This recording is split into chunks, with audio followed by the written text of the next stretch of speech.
work together. A very pleasant good morning. Welcome to another informative and educative edition of the program Roadway to Health, an hour-long program brought to you by the Ministry of Health, of course designed to educate, inform, and empower you about health-related matters. Well, today is Tuesday, April 7, 2026, and driving you through this edition of the program are Angelique Noah and Melvin Stewart. So however way you are joining us this morning, wherever you are joining us from, we'd like to say welcome. For those of you joining through the Ministry's official Facebook page, we'd like to encourage you, as always, to like and share the live stream. Invite a friend to watch along with you. And to our dedicated radio listeners, it's always good to be here with you. Stay with us as we have a very, very beautiful package for you this morning. Well, this morning, we'd like to take a moment to send special greetings to the Minister of Health, Dr. Louis Mpoto, her able deputies, assistant ministers, and all of the staff at the Ministry of Health. We'd like to say thanks in a special way for your continual commitment to shaping the health agenda of our dear country. Today is April 7, which happens to be World Health Day, or Global Health Awareness Day, celebrated each year on this day, often led by the World Health Organization. And this morning, the World Health Organization is collaborating with the Ministry of Health and that of Liberia One Health platform to bring you awareness this morning with topic that has been selected by the World Health Organization, but we're deeper into the topic this morning, telling you more about, what the topic is and why this topic was selected. But we will take a very short break to be right back with details. Our health, our life is in our hands to make it better. Let's work together. Our health, our life. Welcome back and thanks for rejoining us. As guests this morning on this program, we have Mr. Kwankwan Yelu, IHRPVS Technical Officer at the World Health Organization. Mr. Yelu will tell us more about his job description later on. We also have Dr. Jonathan Flomo, Program Manager, National AIDS Control Program at the Ministry of Health, and Mr. Evertus N. Miana, National One Health Coordinator, Liberia One Health Platform. So we will join our guests this morning to have them introduce themselves in a very, very, very proper way. We will begin with Mr. Yelu. Good morning. Good morning. Thank you for having me, and thanks to our listeners, the distinguished listeners listening to us right now. Okay, about your job description, I'm seeing IHRPVS. Can you tell us more about that before we move forward? Yeah, so I'm Kwankwan DM Yelu II. I work for the World Health Organization. Currently, I'm the technical officer for the International Health Regulations and One Health platform or coordination at the World Health Organization. So my work focuses on strengthening Liberia's ability to prevent, detect, and respond to emerging and re-emerging infectious diseases across the human health, animal, and their shared environment. Okay. Welcome once again. Thank you so much. Okay, Mr. Miana, how are you doing? Thank you, Angel. I'm doing well, and I'm happy to be here as guest of the Ministry of Health and also the ELBC family. This is, I think, fourth or fifth time that I'm appearing here, most especially for this year. So I'm happy. Thank you for asking. Okay, how is the One Health platform? The state of the One Health platform is well on course. Okay. And we want to thank the government of Liberia for even assisting with some needed items this year, most especially that were also captured in the 2026-2027 budget. Okay. This is a very milestone for the One Health platform. Okay, all right. Dr. Flomo, good morning. This place is more like a home for you. I'm always saying this. Yeah, thank you, Angeline. Good morning to you and good morning to the audience listening to us. My name again is Dr. Jonathan Flomo. I serve as the program manager for the National AIDS and STI Control Program. And I'm happy to join other colleagues to provide insights on the World Health Day. And the Ministry of Health is delighted and happy to have the WHO around to provide all of the support that we have had in ensuring that the people of Liberia can have the quality health services. So again, I want to say thank you on behalf of the Ministry of Health, our able minister. We are happy to join colleagues to discuss the World Health Day. Okay. It's good to have all of you here this morning as we keep the public informed about issues relevant to their health. Well, today is World Health Day, as we all are saying, and there is an important topic selected by the World Health Organization, Together for Health, Stand with Science. And before we dig deeper into our points, now that we have science highlighted in the theme for this year, World Health Day, considering that we already know science to be, the state of living and non-living thing, I want us to focus on that a little bit. But let's begin with a little background of this World Health Day. What prompted the initiation of World Health Day? Talking about the issues that it was, established to address. Yes. Yes, Mr. Yelu. Yes, thank you so much, Angel. And this question is very essential because it will provide light to our listening audience. As you are aware, the World Health Organization was founded in 1948 after the first World Health Assembly on 7 April.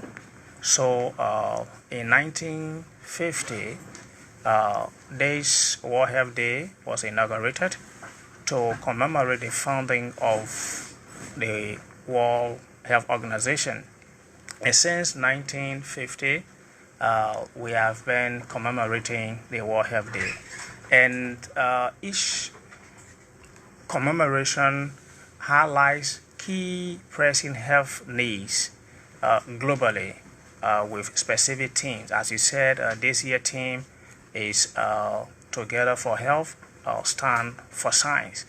So this is essential because looking at the emerging and re-emerging infectious diseases and other health events like resulting from climate change, flooding, and antimicrobial resistance, and all of those. So you need all hands on the deck to ensure that we address the health issues holistically, because one single institution or ministry cannot address the health needs that we are facing globally. Exactly. Yeah, so that's the reason why. Okay. We are here. Dr. Flomo, can we give our listeners an idea of what this science we are talking about is? How is it different from what we already know as the study of living and non-living things? Thank you, Angeline. So, science, as you said, in primary school, everybody knows science is the study of living and non-living things. Yes, that definition still holds. However, science in health, there have been some modification based on how things have evolved. So science, again, is a systematic study of the body, the human body. But this time around, it takes into consideration diseases and the environment. And there are key factors that is also applied. Those factors include observation, experiment, evidence-based, getting the community involved, and prevention. So those are the key components of science as it relates to health. For instance, now, science studies the human body, as I said. But again, we'll look at what causes disease. Those are things that you take into consideration. Now, over the time, we transitioned from chloroquine. When we were small, we used to take chloroquine, the anti-malaria. Now we move. You understand it? You're taking artesunate, and you know of the changes that have happened. So it is because of the evidence that have come. People have studied research. So we no longer continue working, just thinking on what to do. Like, okay, let me try this, let me try this. So in short, science has moved in medicine or in health from trying to evidence-based information that will help. Like for instance, you see through all the counties, we're talking about, oh no, we want essential medicine to be delivered. Now we don't have stock out. We want equipment to be delivered because science has proven that before you give somebody anti-malaria, you must do a test. So that is the evidence towards you treating this person with anti-malaria. So now it's evidence-based. And before you can give the medication, there were experiments done. They tried the medicine. They tried the vaccines that we have. So these are science and they are evidence-based. So the whole issue around science and health is not just the study of living and non-living things, but there has been, more ingredients added to it to help us in the community. We all knew when we saw during the Ebola period, we saw when the community decided that Ebola must go, Ebola left. Okay. Because the community got involved. So those were studies, observation of human behavior. So when you see a strange person in the environment, the entire community say, no, this person is strange and they are sick or somebody is vomiting. So these are observations. So science has moved from just being the study of living and non-living things to evidence-based interventions. Evidence-based intervention that improves health outcomes. Okay, thank you. Melvin? Yes, so let's look at the program that is currently the talk of the time right now, World Health Day. What kind of significance does this have on the lives of Liberians? I could hear from Mr. Yellow, Mr. Anderson, and who. Thank you, Melvin. I think I can come in with that before the World Health Organization can come in. Okay. The importance of this day. Let's backtrack a little to reiterate what Yellow just told you from the onset. That in 1948, the World Health Organization came into being. But then we needed to provide education awareness on what this World Health Organization is so that people will know the importance of health. So in 1949, they decided that they should craft information that can be disseminated to the public for the public to be aware and educated on what the health of people is. So it was until 1950 that the first celebration took place. And that was meant and still is actually meant to highlight the importance of health by creating awareness, by educating the public on what health is, like we are doing now. So this day, April 7, has been set aside that every year we should have the opportunity to mount the platform like this and use this medium to tell the public the importance of health. Don't forget, health is wealth. Yes. Mm-hmm. Every other thing that we have, when you are not healthy, you cannot do. So this is why this day is important. In terms of having the celebration on, what specifically do we expect from you organizers, from both the Ministry of Health, One Health Platform, the World Health Organization? Yes, yes, Mr. Yellow from WHO. Yes, thank you so much, Melvin. As Miana said, the commemoration of the World Health Day is essential to the member state, our country, and its people, because we have come to provide information concerning their health. And if these information are science-based, as Dr. Flomo said, the community will buy in and they will take appropriate actions to improve their own lives. Let's take, for example, what science has done for Liberia.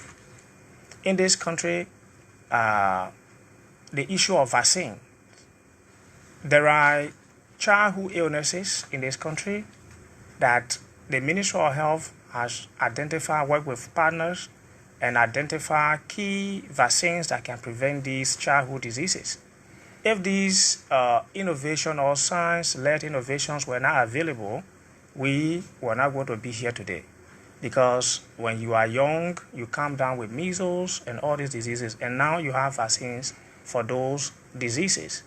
That's the reason why we are here, to enlighten the minds of the community that are listening to us, that they should listen to well-defined information from health authorities so they can take action to improve their health.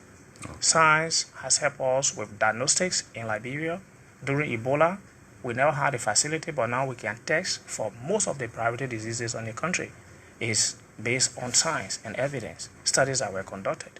And when it comes to treatment as well. Okay. Thank you. Okay, Mr. Yellow. But now that we're into the program, let's hear the two moments, because we understand that you have two moments that will be taking place in this historical time of our lives as people of this country. What are those moments, and why are they so much important?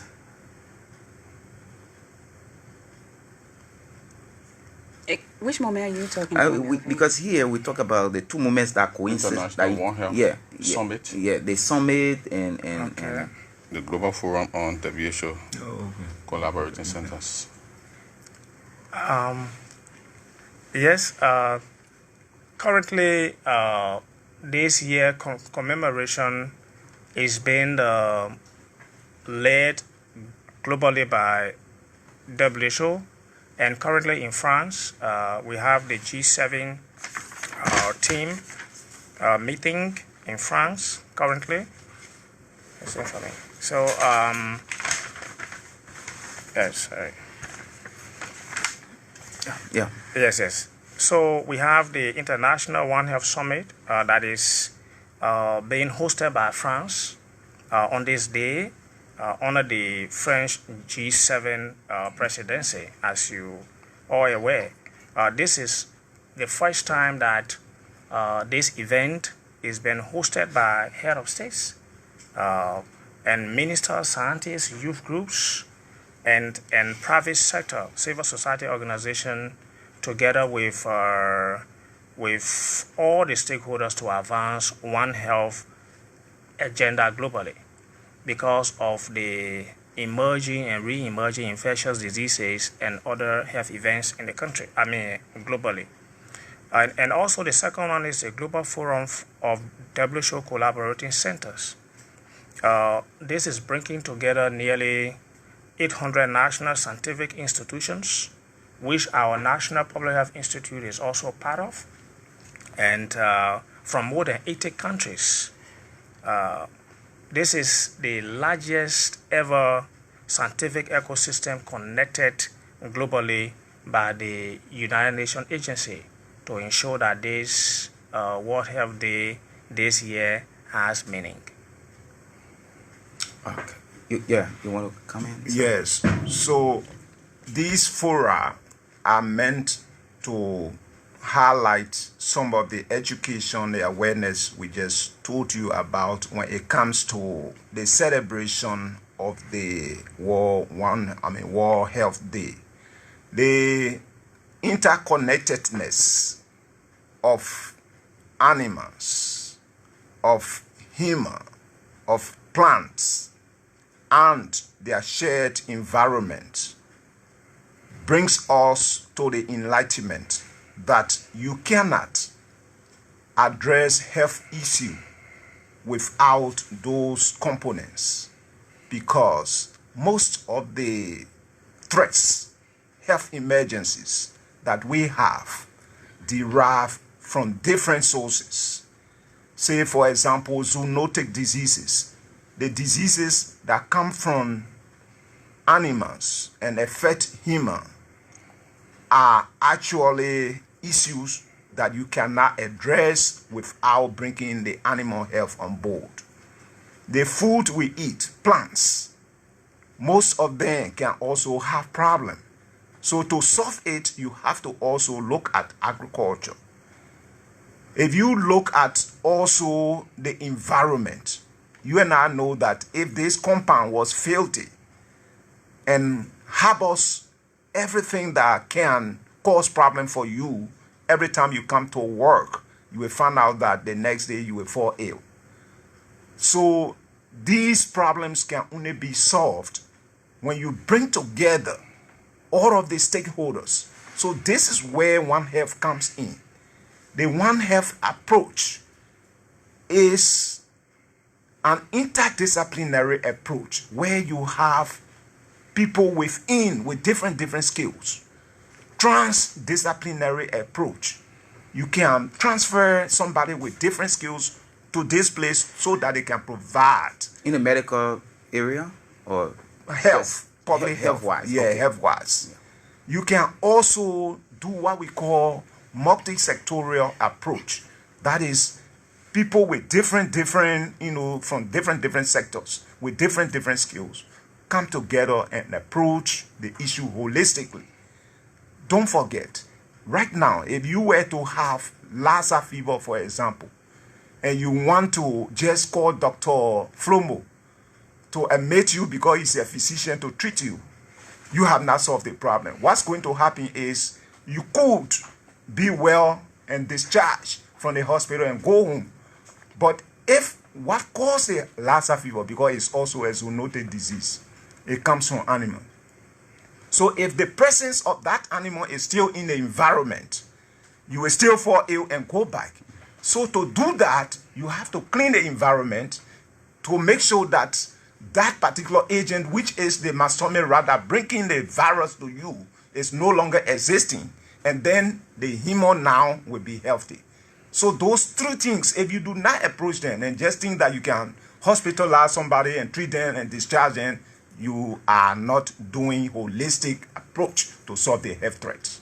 So this is where One Health comes in. Okay, I want us to go back to our theme for this year, World Health Day, focusing more on the impact of science, but localizing it a little bit. How has science shaped the progress of public health in Liberia, especially in vaccines and treatment?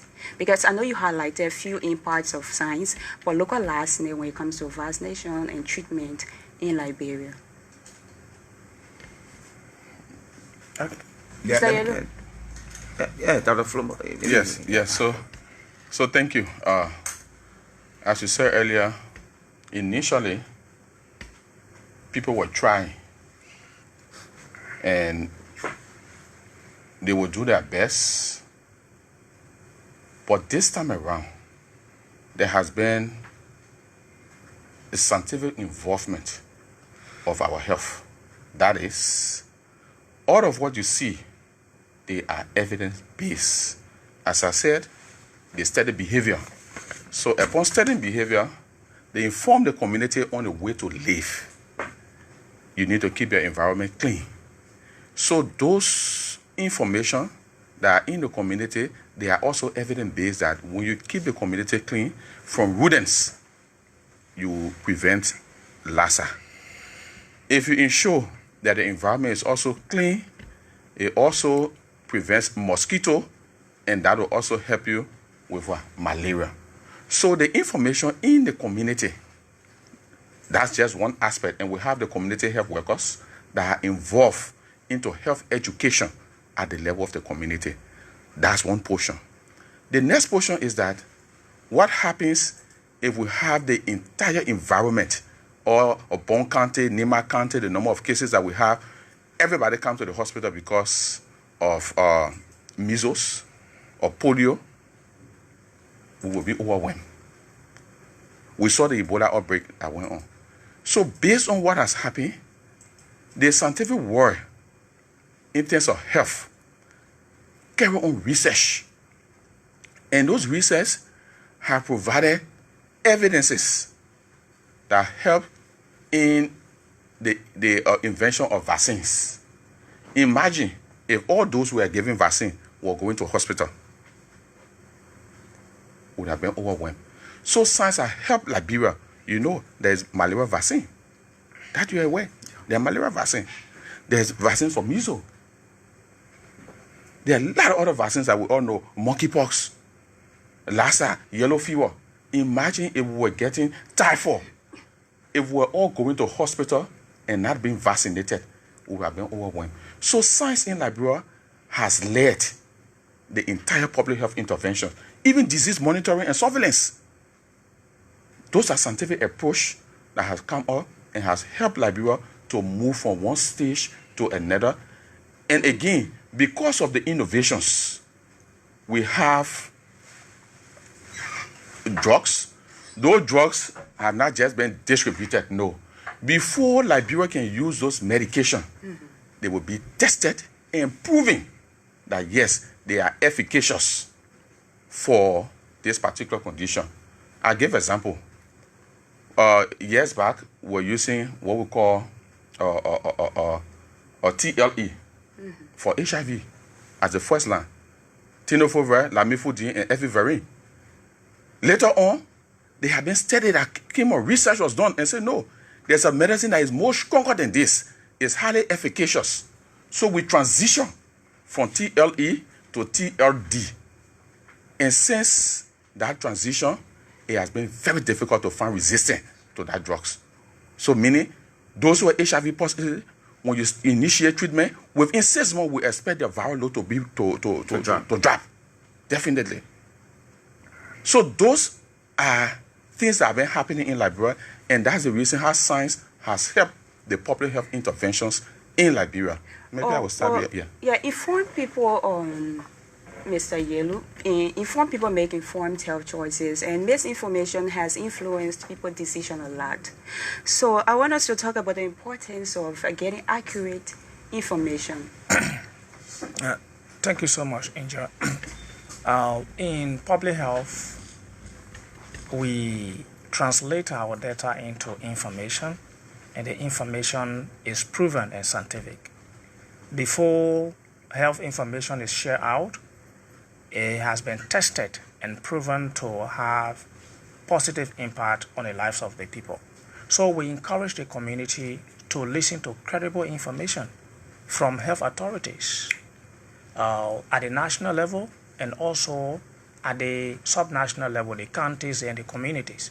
Because when people are informed with credible information, there is a likelihood of them taking action to improve their own lives.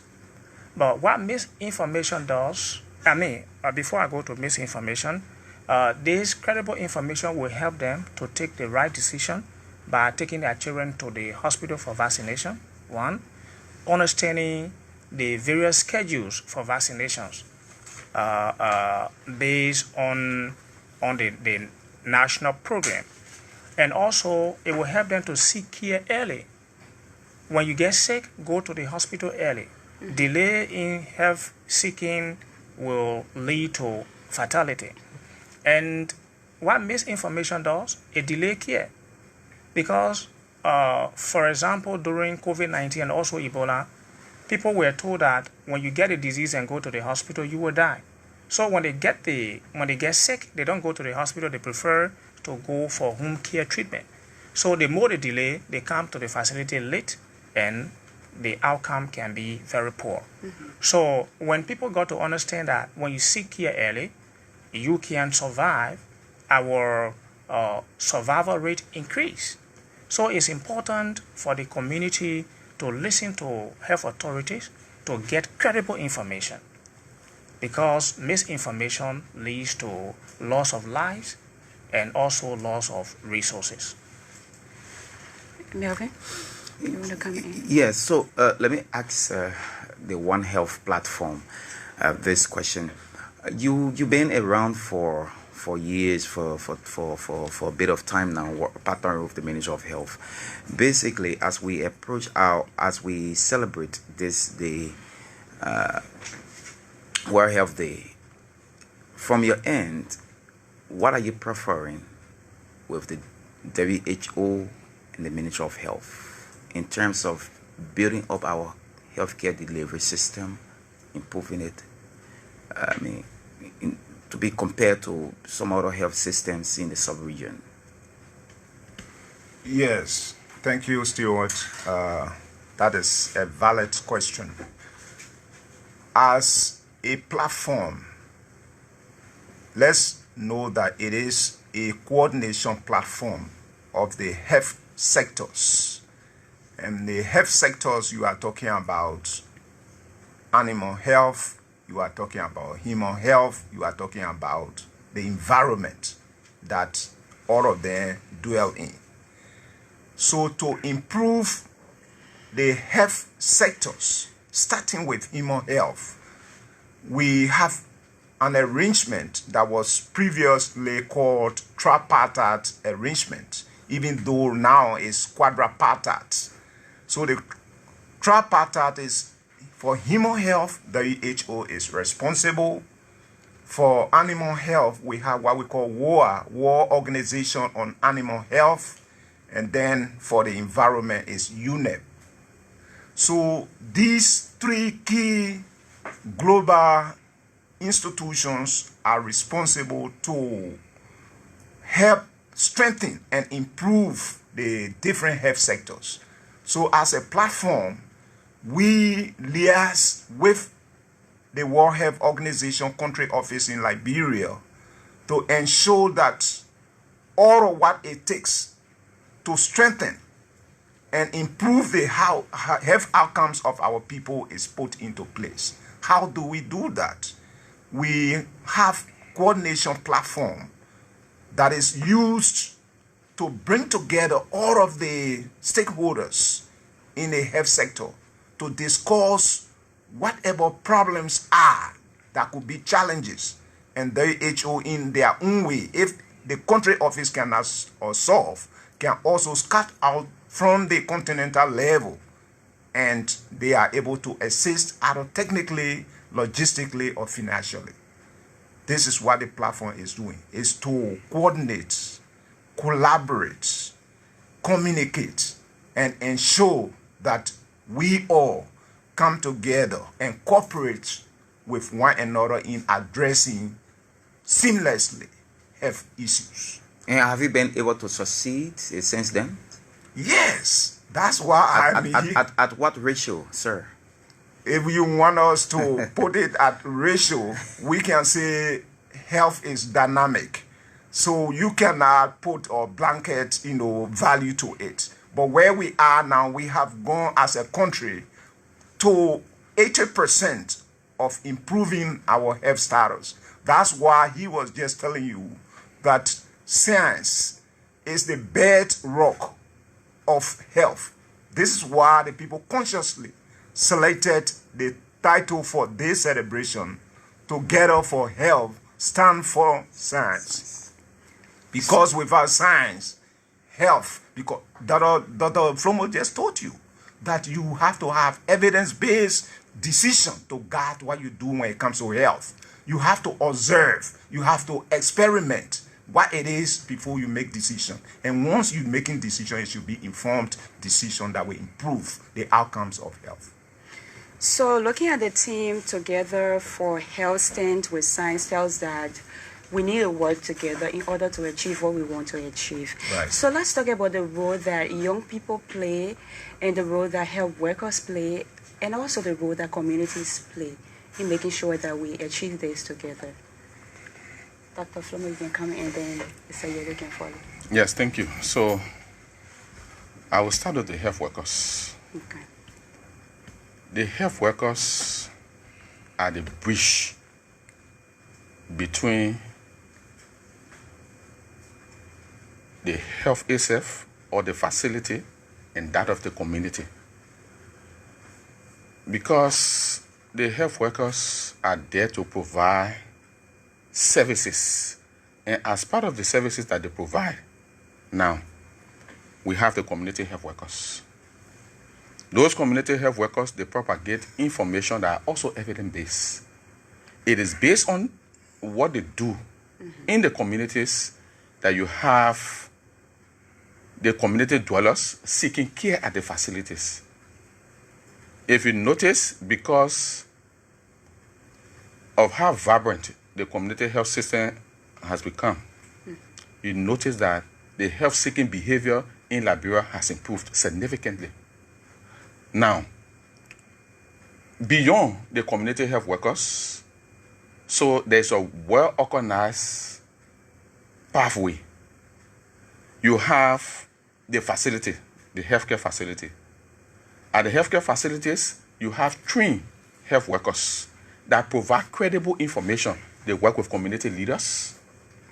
They work with the community dwellers. And information that they provide is also evidence-based. And what it does is that it helps the pregnant women to come to the facility. It also helps to ensure that you come for your ANC visit. It also helps the mothers to bring their children for vaccine because of the credibility of the information that are provided by trained healthcare providers. At the level of the facility itself, they provide health talks. And those health talks also help to improve the system. So the healthcare workers just not providing the medication to take, but also they contribute significantly to ensuring that the overall health outcomes of Liberia is good. Yeah. Yeah, so I mean, that's the reason the Ministry of Health has ensured that accessibility is something that we want the people to have access to the system, and ensuring that the healthcare workers that we have at our facilities, they are trained and qualified to provide evidence-based intervention that will help the general public. So, I mean, basically in that. And when it comes to the young people, you know, the young people, they are very strong advocates. That you know. Yeah. What happens is that the people in the community, let's say for instance, this man sent his son to school or sent his children to school, those information that they come up with and say, oh Father, this is what's happening, they also take that. So young people being an advocate, and also through social media, through peer education, they also help to educate their peers. They also, through social media interactions, they also provide credible information. And that's the reason, even to the community has trust in their children. That's the reason now, if you see decisions that are made, they will also say we want to hear from the youth, because they are advocates, they are people who can help to drive positive impact when it comes to health. Maybe I will just turn the floor to my colleagues to add to that. Yes, just to add briefly to what you've said, you've done extremely well, Dr. Flomo. So I'll start with the youth. We encourage our youth to be ambassadors of science because of their innovation, creativity, and what they do in this social media era. So most of our youth are like bloggers. For example, in our country, they disseminate information widely. So we encourage them to get credible health information from health authorities and disseminate through their platforms to inform our communities, our mothers, that the same thing we discussed, taking informed decisions, sending their children for vaccines, seeking care. So using the youth even in their social groups or clubs, it's important for them to discuss these health issues, not only politics or other negative issues, but they should discuss health, because health is wealth, and health makes you to do what you want to do in life. So it's important that our young people join, because we are using a One Health approach. So we call on every one of them to come and support by using their platforms to disseminate credible information. Then for the community as well, we have to listen to our healthcare workers. He has highlighted that the health workers serve as the liaison or the bridge between the communities and and the health system. So as they provide them the rightful information, it is important for the community themselves to make informed decisions based on the information that they receive. Let's take, for example, if a community is coming down with diarrhea and knowing fully well that the cause of the diarrhea is coming from the creek that they drink, no safe drinking water there. If health talk is given that don't drink water from the creek, it's important for the community to bar that idea and adhere to the best practice. So improving our health includes every one of us. So we encourage the youth, the community, and the healthcare workers to be ambassadors of science. Yeah, exactly as you stated, it involves everybody, and taking ownership of your health is key. And when I say that, I'm saying the doctor or the nurses will not know the problem you are dealing with until you report to the facility or wherever you will find them. So taking ownership of your health is important, like going to the hospital so that you know what is wrong with you. So to talk on that, what simple science-based action can every Liberian take to protect their own health?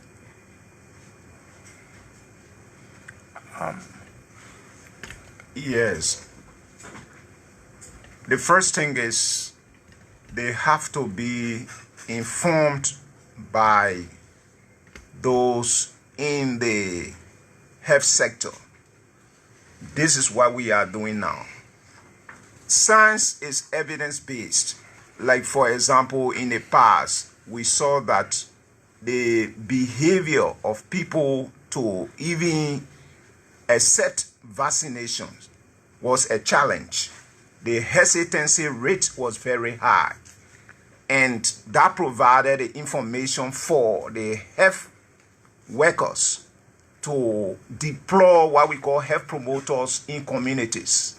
The health promoters decided now to pass information, allow the people to ask questions on what they do not understand, and because they are now informed, they have relevant information concerning their own health, they take decision based on that information. So if you were to look at the coverage for most of those routine vaccines now, it has gone high. How did it get to that point? It is because our people have been informed and they are able to make decisions on their own health. So this is one of the products of being informed. Before then, people only used to look at health to be something that is just a separate, organ of maybe group of people that are just responsible for. But we have now what we call the community health development committee. So the committee is responsible to sit with the health people to understand exactly what is happening. Even when there is no medicine in the facility, that committee is informed and they create awareness. So this is what is happening now to improve the health system. Okay. Yes, so to just add to what my colleague Mr. Miana said, we encourage all Liberians to trust science, to work together collaboratively as we've discussed, believing in the healthcare system, information provided, they are credible, and when they adhere to them, their lives will be improved. So working together, trusting in science, collaborating, integrating our efforts across sectors will help to improve our healthcare delivery system, not only for humans, but for animals and our shared environment. Okay, so working together, trusting in science will help improve health outcomes in Liberia, all around the world. So if you just join us, you are listening to Roadway to Health, an hour-long program brought to you by the Ministry of Health. And when we are in talks this morning with the World Health Organization, collaborating with the Ministry of Health in that of the One Health platform, that's Liberia One Health platform. So to be a part of this discussion this morning, you can call us on 0775 677 376, 0775 677 376, 0880-514-096, 0880-514-096 are the numbers to call. Call us this morning and be a part of the discussion. Today is World Health Day, and we are here discussing a very important topic that matters to all of us in Liberia. Let's take our first caller. Morning. Yes, sir. Good morning, sir. Morning. Please go ahead. Okay, this is Winston Jeva calling from Lofa Country, Virginia. Go ahead from Fonjima. Okay, I heard you saying, talking about Lassa fever. Lassa fever, people use chemical to kill the rats that are in their houses. And this rat, they can chuck it outside. Chicken are outside eating the rats. So when the chicken die, they got some people that are eating the dead. Or you can call us back 0880-514-096, 0775-677-376 are the numbers to call. Call us this morning and be a part of the discussion. You can make input, you can ask questions. Our health experts are here set to respond to all of your concerns. 0775-677-376, 0880-514-096 are the numbers to call. Melvin, while we wait for the callers, So yeah, we can just listen to either of them to just speak to the first caller. I know the person wanted to learn finally that when people eat the chicken, what becomes of them? They put the regular dying, then the rat died, then the rat. You turn the rat out. Did you get the message? Yeah. So, okay, but let's hear from this person here. Good morning. Yeah, good morning. Morning. Please go ahead quickly. Okay, let me first say thank you to your studio guest. But this is something I'm so concerned about. Because for a few times we're experiencing loud measles. So I don't know what's the cause of the measles. I thought people were taking vaccine for measles. But they are already on a high increase. So what are they doing? At least to minimize it. That's my question to him. Okay. Thank you. 0775-677-376, 0880-514-096, 0880-514-096, 0775-677-376 are the numbers to call. But let's start responding to the two callers concerned, and then we can still take more calls as they come in. Yes, let's take the first question, though it is not complete. I got a concept. We told you about our shared environment.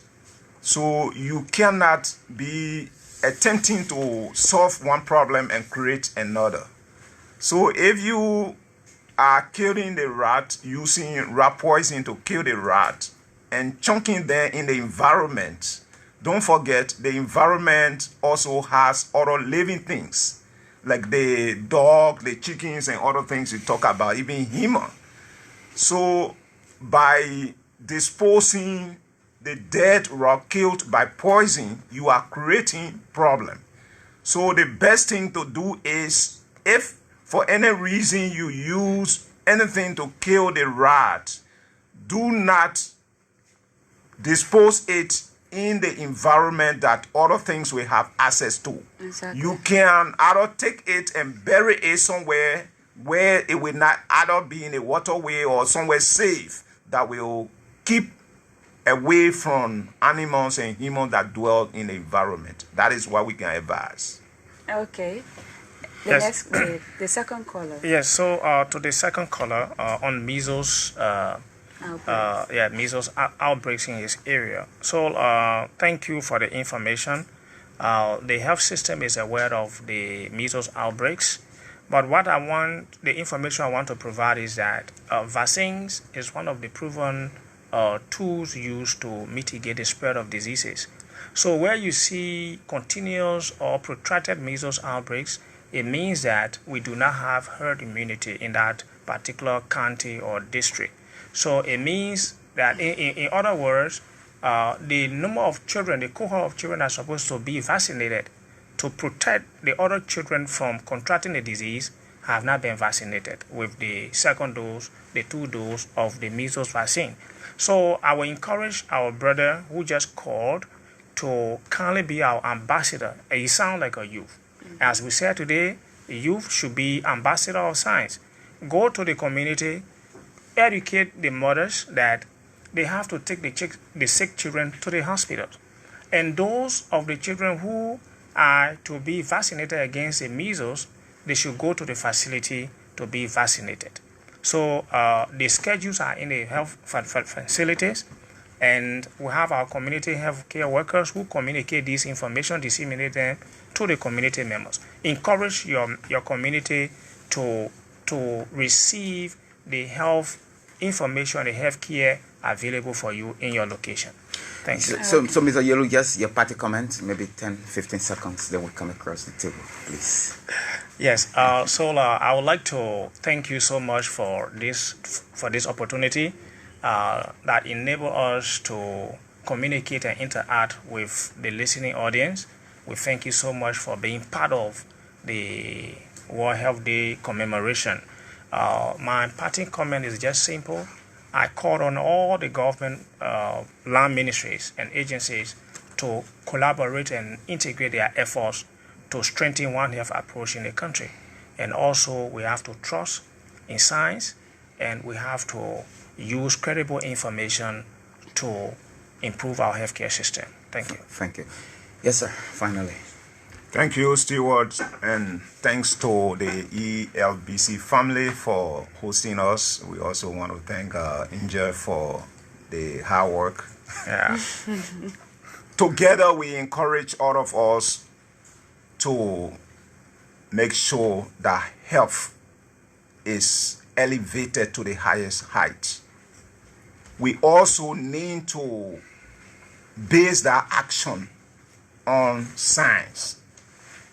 So we want to say here in this public manner that the health system of Liberia, human health, animal health, the environmental health, has improved significantly based on our collective effort.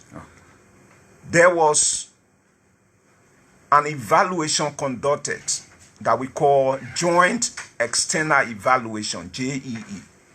And that evaluation, though had some challenges in terms of where we are underperforming, and it was looking at different targets that we have to achieve. And we achieved those targets to some extent because all of the sectors have to work together. So we want to say here that the next time we conduct the joint external evaluation, where the external evaluators will come and look at our health sectors and evaluate, the One Health Coordination platform is actually placed in a better position now to say that things will be better. And we hope that all of us, you can also serve as ambassador to disseminate the information, because health is wealth, so that we can take actions that are needed to improve our own health. Thank you, Dr. Flomo. Finally. Yes, thank you. So I want to appreciate